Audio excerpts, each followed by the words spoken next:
Good evening, I'm John Pruitt. And I'm Dave Michaels. The first heavy snow of the season came to North Georgia today. 4 inches of the white stuff fell in the mountains and valleys, closing schools and roads and making driving almost impossible. The flakes were big and wet, and be worse if it freezes hard tonight. That probably will happen and cause a lot of ice to go with all the snow. Neil Craig, 11 Alive News, Rabun County.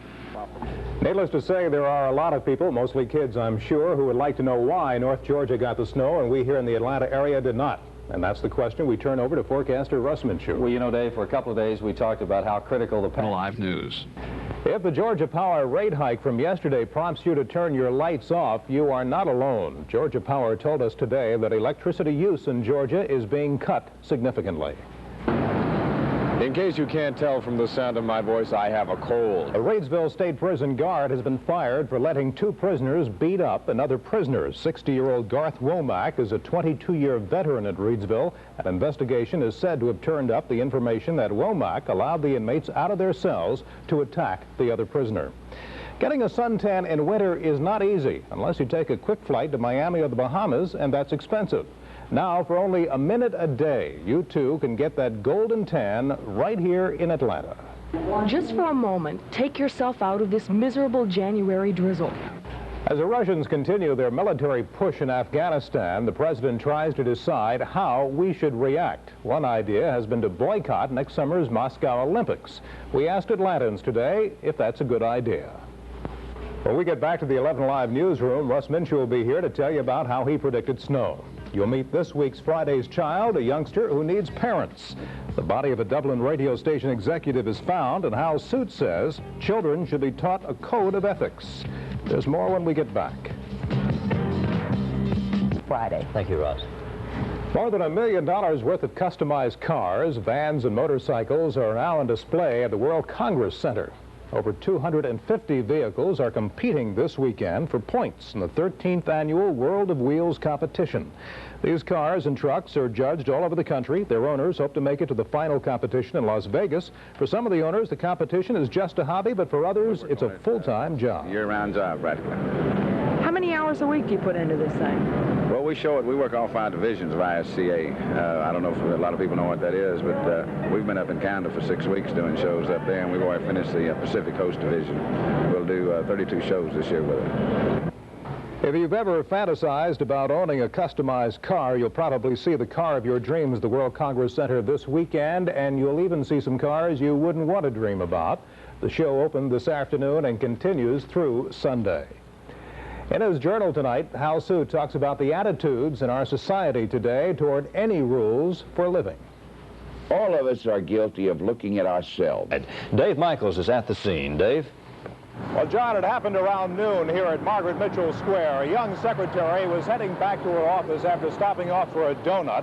It was her birthday today, and a man identified as Raymond Bunting, 32 years old in New Jersey, ran up to Pat Barry, shot her, then turned the gun on himself. Both the gunman and Pat Barry died at Grady. It was lunchtime in downtown Atlanta.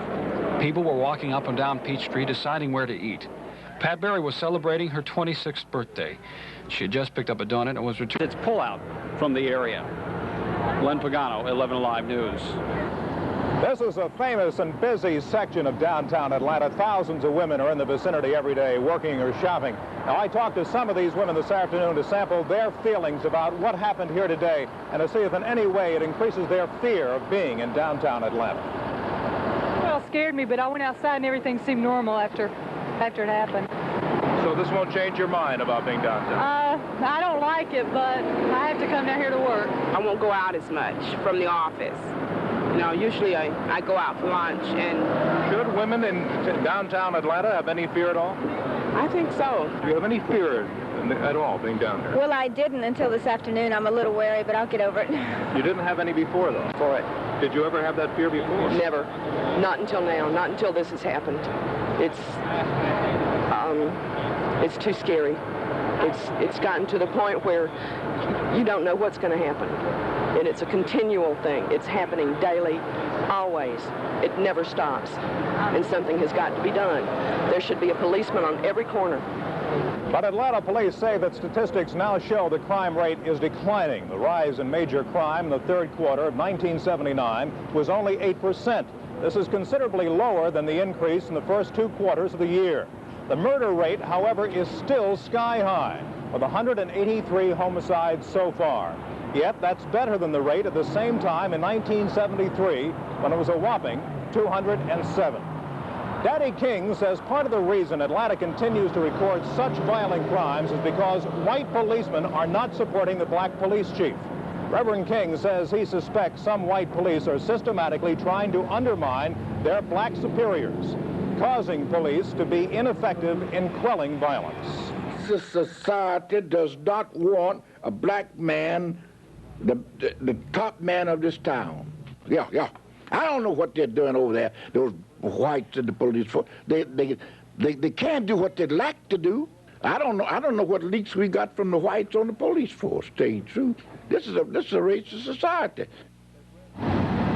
With me right now, here in the Margaret Mitchell Square, is Mr. Ed Rast, who is president of Southern Bell, but he is also chairman of Central Atlanta Progress. You heard the comments of Daddy King. Do you have anything to combat that with?